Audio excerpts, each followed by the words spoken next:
there. My name is Teddy Ruxpin. And my name is Douglas Fir. Welcome to the Databits channel.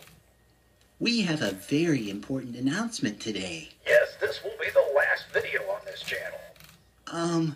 This is the first time I've heard this news. Are you sure? Of course I'm sure. Databits is done. Over. Out of here. Excuse me, Mr. Fir, but I believe you are mistaken. No, I'm a tree, not mistaken. I have first branch knowledge of this. Well, I'm not sure which forest you got this information from, but this is wrong. Besides, it isn't April Fool's Day. So if Databits is still a thing, what are we here to announce? I'm glad you asked that, Douglas. Today, we are introducing an exciting Japanese toy. Japanese? But I don't know how to speak Japanese. It's okay. You don't have to speak Japanese to be able to enjoy this toy.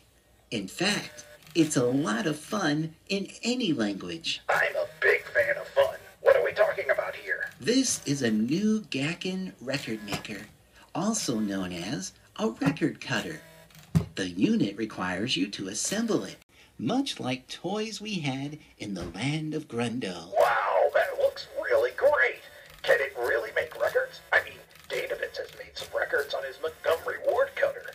Yes, it makes records, but the disturbing thing is the audio source requires equalization. The word you just used is outside my vocabulary. Mine too, actually. Maybe we should ask Databits to explain. Okay. Thank you, guys. This is Databits here, and we are going to talk about the Gakken Toy Record Maker. Have you ever dreamed of making your own record, cutting a single, maybe cutting an album and sharing it with your friends or selling it online and making $1 million? Well, you won't be able to do any of that with this Gakken Toy Record Maker. But what you can do is make some really novel voice recordings. Maybe you want to propose to a guy or gal and send it to him on a record. You could do that with this Gakken Toy Record Maker. So what is this thing? Well, it is a toy, and it has the ability to make recordings. It's also a record player that plays 7-inch records, either in 33 or 45 speeds. You will receive this as a kit. So essentially, it is a bunch of parts. In fact, let me show you what those parts look like. They look like this.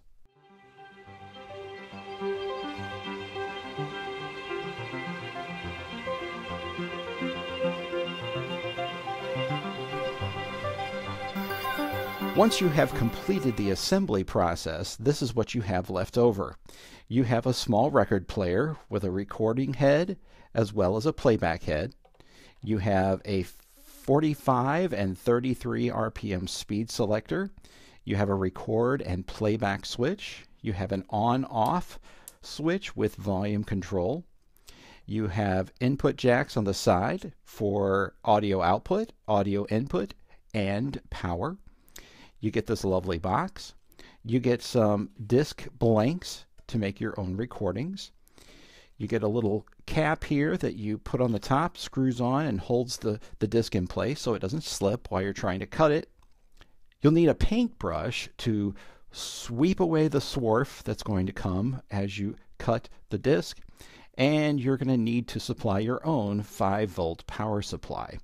You'll get some labels so that you can label your own records, and you get sleeves that you construct yourself, fold them together and glue them together so that you can make your own sleeves for that record that you have made for your masterpiece.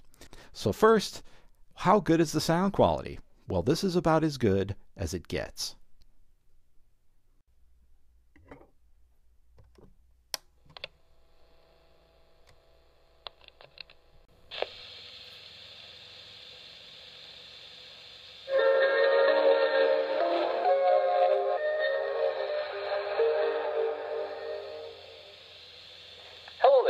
Databits here, and I hear that you have an interest in copying some old quadraphonic or stereo 8-track tapes over to mini disc. Well, I'm going to show you one way to do it, and this is a pretty fun way. I think you'll like this way. This way involves a few things, so let's start with the player recorder compare that sound quality to an actual studio recording.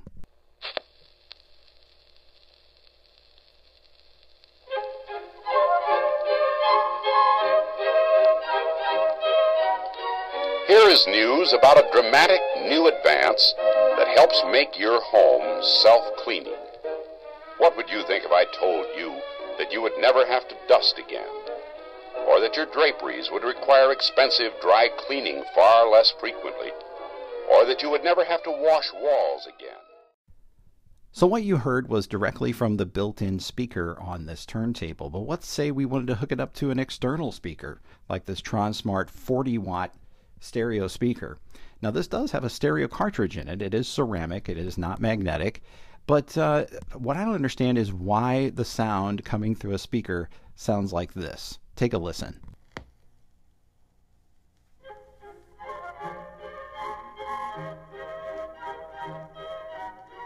Here is news about a dramatic new advance that helps make your home self-cleaning.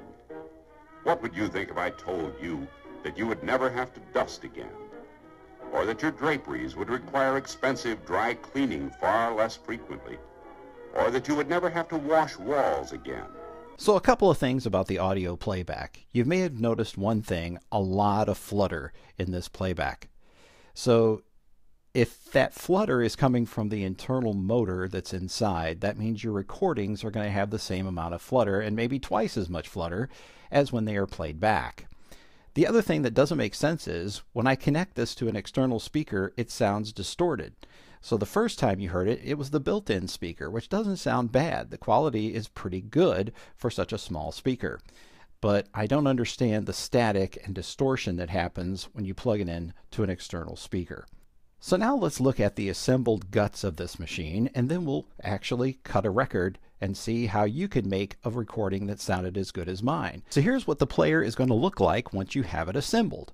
You have a circuit board here, which has your amp and preamp and all that stuff going on here. You've got your drive motor, which looks like a drive motor that you would have in like a tape deck, perhaps. Here is your stereo cartridge over here on the side. This wire here that you see going around there goes out the side, and then there's a little slot there. This wire goes to your recording head. And of course, the recording head is removable so that you can actually play discs on there. Otherwise, it just hangs out there the entire time. You can see there's like a voice coil, like a speaker type coil going on right there with your cutting head attached to it. Flip it over so you can see the back side. A 3 ohm, 4 watt speaker. So of course this stand is removable, this piece. You can place it on the unit and remove it. So how does it work? Well, back here in the back, you'll see this gearbox. And this gearbox is driven from the center of the turntable. So your motor is here driving the turntable with a giant belt there.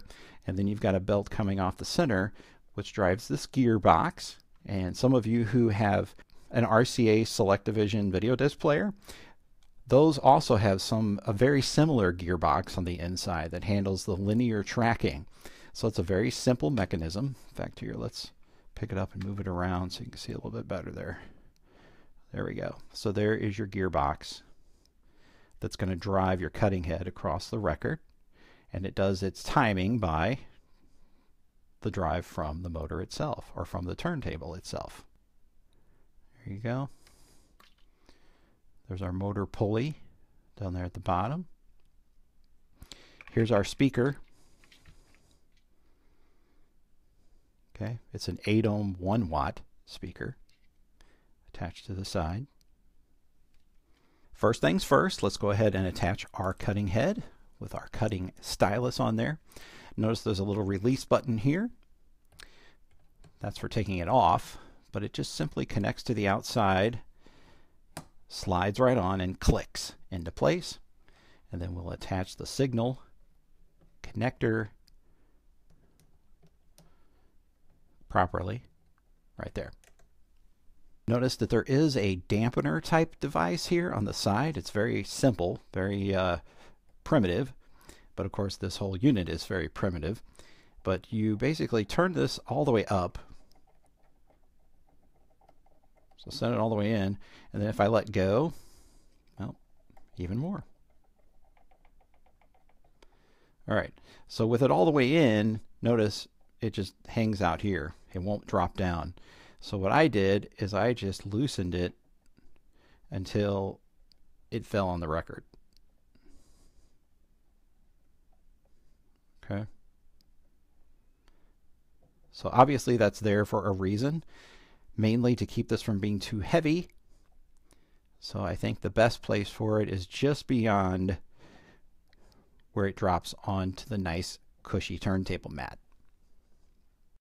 Next, place a blank onto the turntable.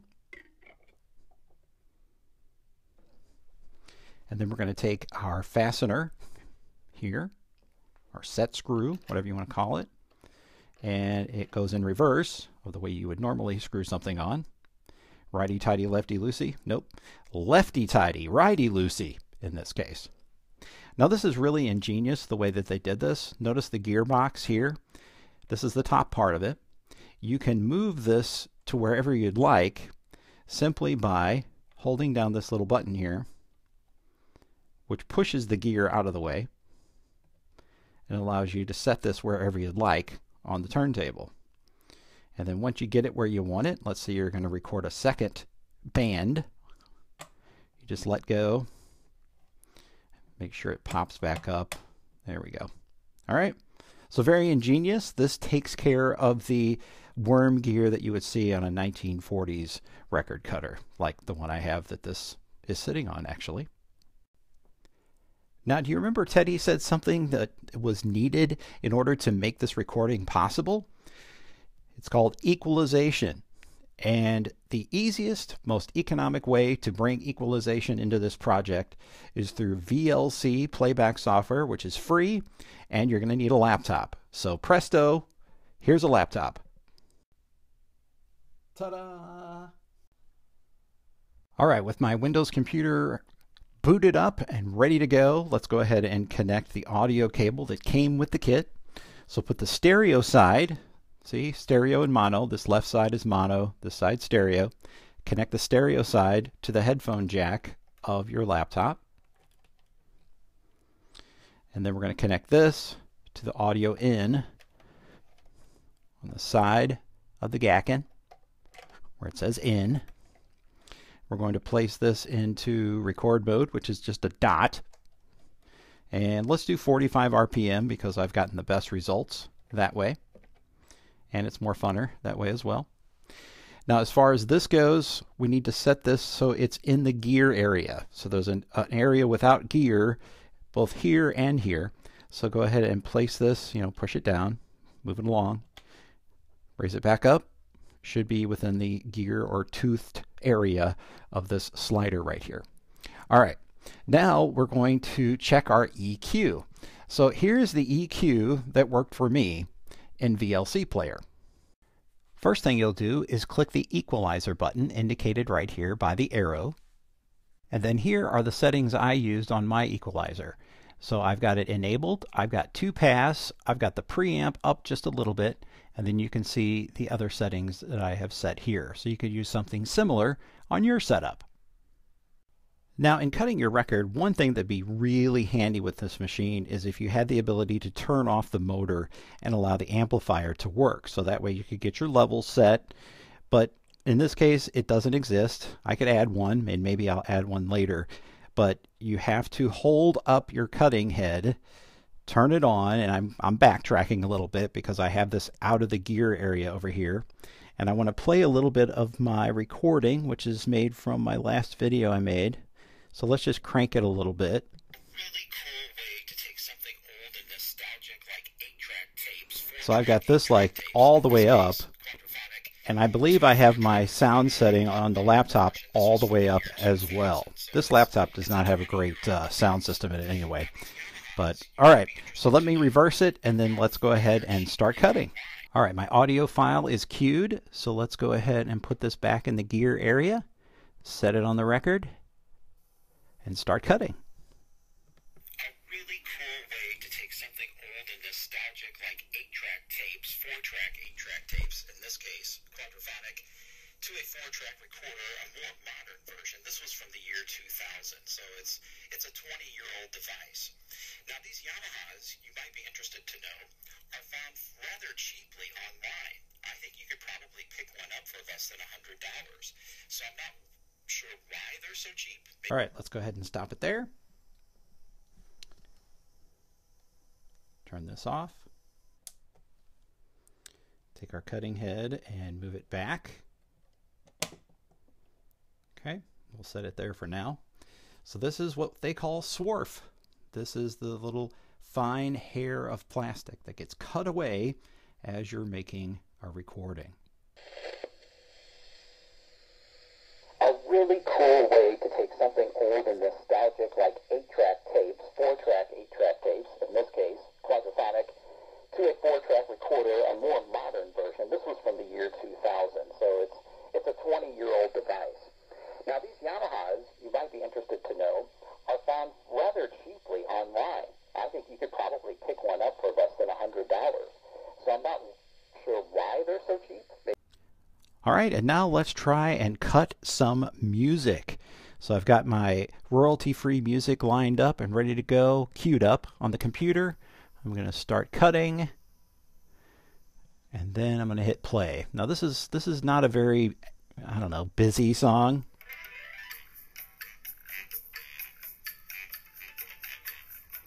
It would also be nice if this little machine had a VU meter on it so you'd know what levels to set.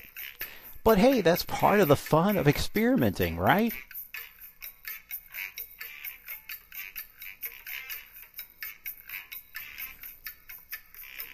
Sometimes the swarf will latch on to that little piece in the middle there and take off. Other times it gets ahead of itself and breaks. And then you got to work at it some more.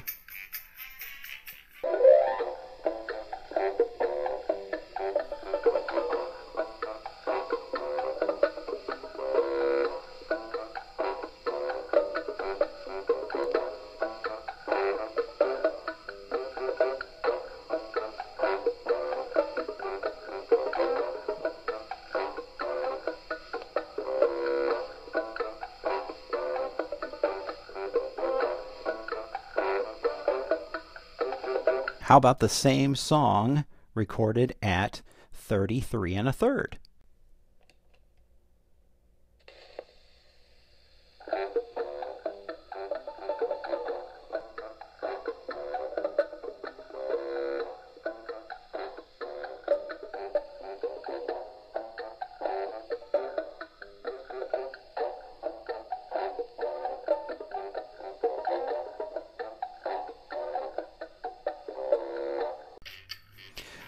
All right, so let's say you don't believe me as far as using equalization goes.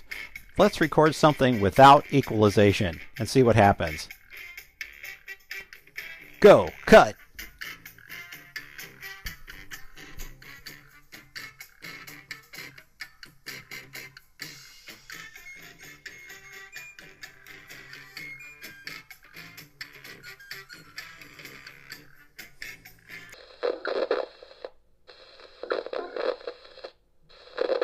Isn't that something? Won't even play it. Again, compare that to our first recording.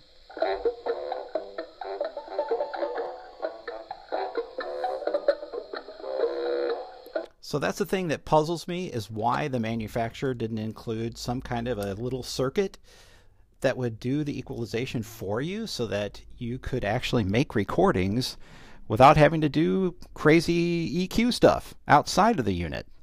Very, very strange. Or even have a microphone input so that you could just plug a mic in and make some voice recordings or guitar recordings. But you cannot do that without some equalization with this thing. I think most people are going to get this if they don't see a video like this one and say, this thing's a piece of junk. It does not even record. I'm going to send it back. So anyway, especially since all the instructions are in Japanese, maybe it does say somewhere in there you need to use equalization. But anyway, I digress. What about alternative recording materials? Well, this is the bottom of a plastic plate that I got from the Dollar Tree store. And I also bought this magnifying glass that I cut also from the Dollar Tree store. Isn't that just like totally trippy? This worked horribly. I'm not even going to show you. Even though it works pretty good on my record cutter, my Montgomery Ward, it does not sound that great on here. But let's listen to a plastic plate.